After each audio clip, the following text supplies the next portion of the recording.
Hello everybody, welcome back to Island Mama, where we love to do food and travel videos. So today we want to do something store-bought. We want to improvise it and make a nice travel meal or little on-the-go pies. We're doing it our way. We are going to improvise with flavor now because there are many pies out there. So let's improvise with flavor, let's put our own twist in it, and let's see how it goes. Let's go! Today I'm going to use Betty Crocker puff pastry. Like I said, store-bought chicken. It could be rotisserie chicken, anyone, your preference is fine. And in my seasonings, I'm going to put onion, garlic, pimento peppers, bandania. Everybody should notice by now in my videos that this is called bandania or shadow beni, which is a West Indian seasoning. A little piece of ginger, and we're going to put celery. We're going to blend it up. We're going to debone our chicken, and we're going to make a nice paste. So there's one thing you need to know about rotisserie chicken. You will see hardly any fat, simply because the chicken itself, because it is spinning in the rotisserie or even baked or broiled, the fat has been melted out. What do we need in this chicken to make it moist? Fat, good oils. So when we're blending, we're going to make sure and put in good oils in it, or some form of mayonnaise or something that will have our chicken mixture moist. So we want to take out the string because definitely we don't want to get this caught in our teeth. And we may want to take out the pieces that we don't want. Sometimes it's too much chicken that is actually minced, but let's see how it goes. Usually I would use the breast because since the breast is the driest one at this point, we could easily moisten it with oils and butters and flavorings of your choice, right? Let me know though, what's your favorite piece of chicken? And let's see what we can do that'll be nice and moist for you. Here we go. See that bone? It's good. You can even take this bone and you can actually make a nice chicken soup because it's going to make a nice stock,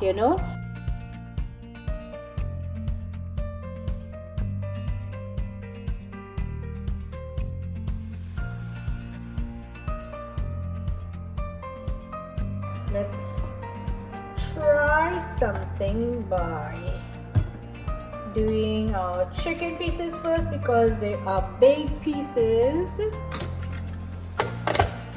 and then we're going to add our seasonings in it, and we're just starting off by pulsing it. See? Very simple. Now we can open them up and we can add some of our fresh seasonings in it.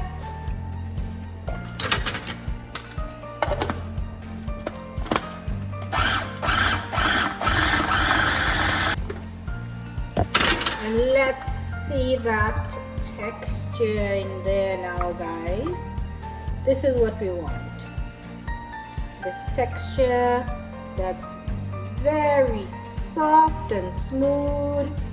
That's what we want. For now, what we want to do is empty what we have done here into a bowl because we are going to continue our blending process.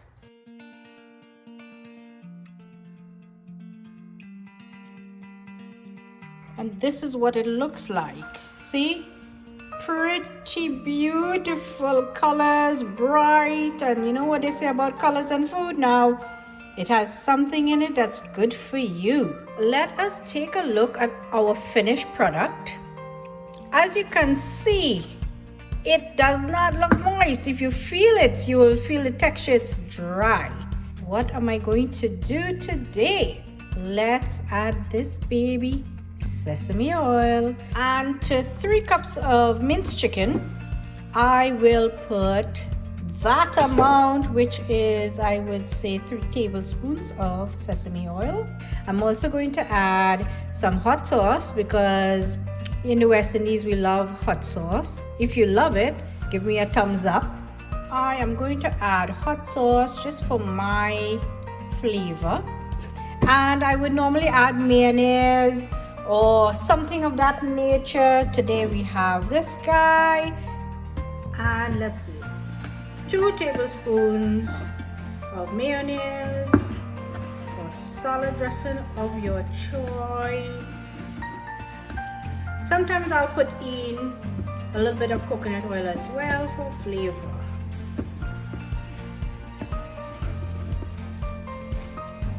Great job, great.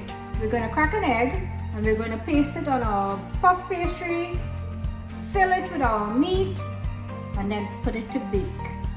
Check this out now. I hope I'm going to do it right. Let's see, yay! Perfect. And let's just whiz them up.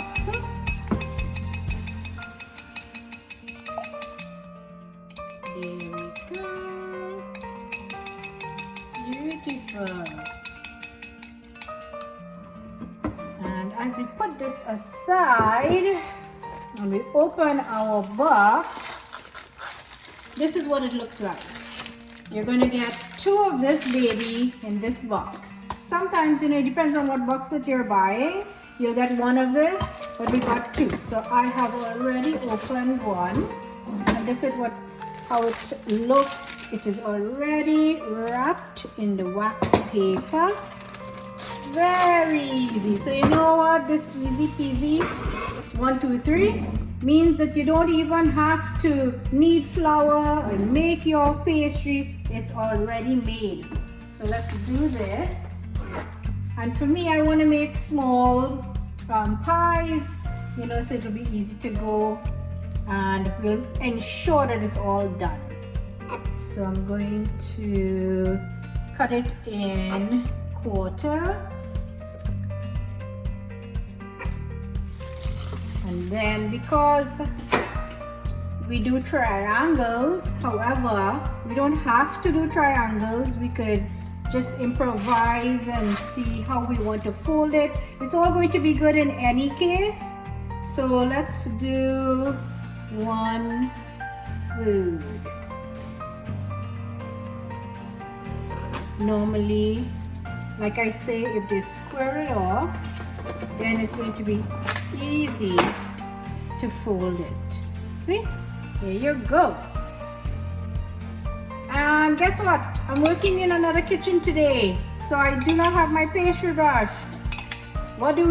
Are we gonna panic? No. Let's just improvise.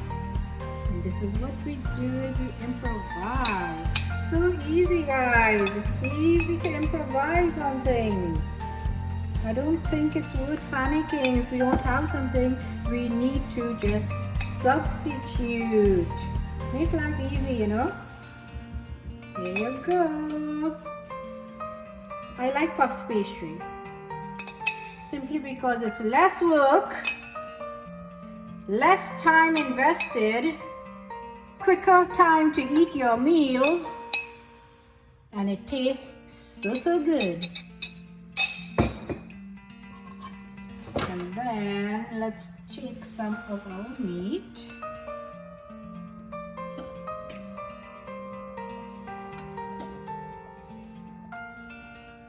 I don't know, we are meat people. We love meat. So we want to be a little generous with it,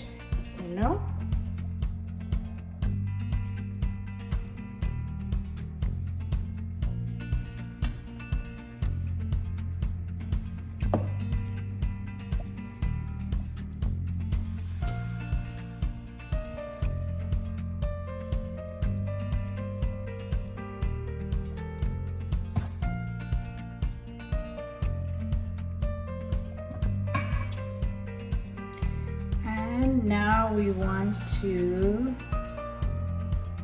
fold and seal. This one is not too square, but we can pull and tug, fold and seal. And again, fold and seal. How's it going, guys? Are you doing this while I'm doing it?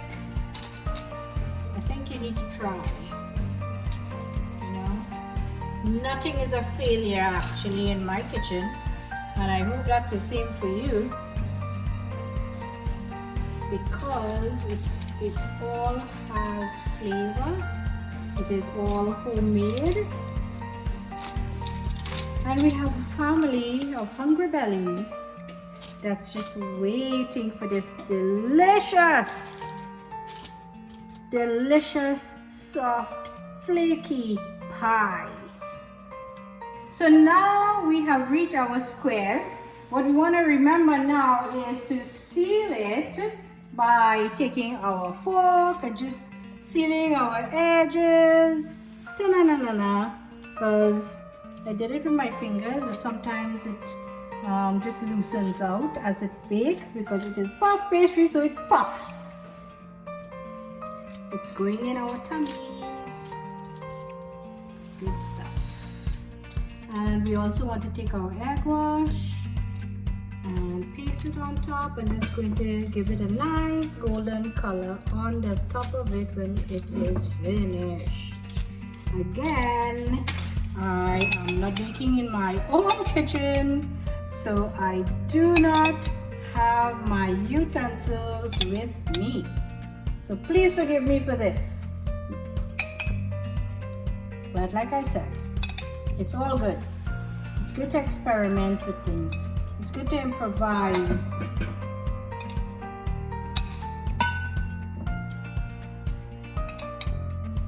I don't think we have to panic if we don't have something, you know? Lots of things that we can do. How does that look, guys? Is that okay? A little messy here and there.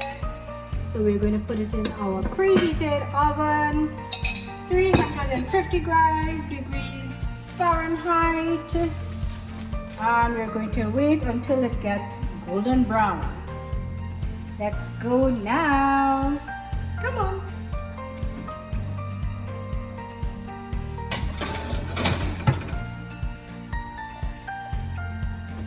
So I'm going to open the oven because the aroma in here, it's buttery.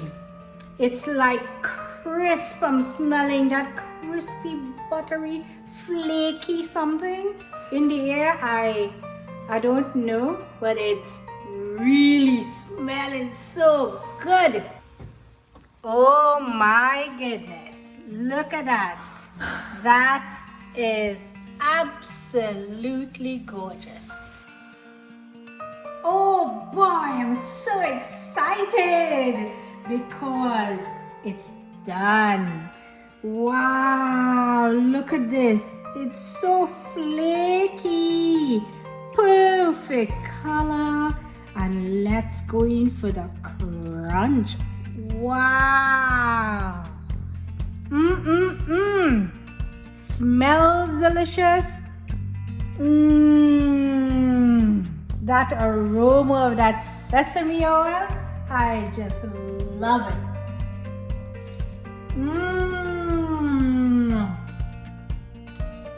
Buttery, flaky. It's a wholesome meal. You can have it with your tea, have it in the evening time, in the morning time. Carry it to lunch, guys. Beautiful. Enjoy. See you on the next video now.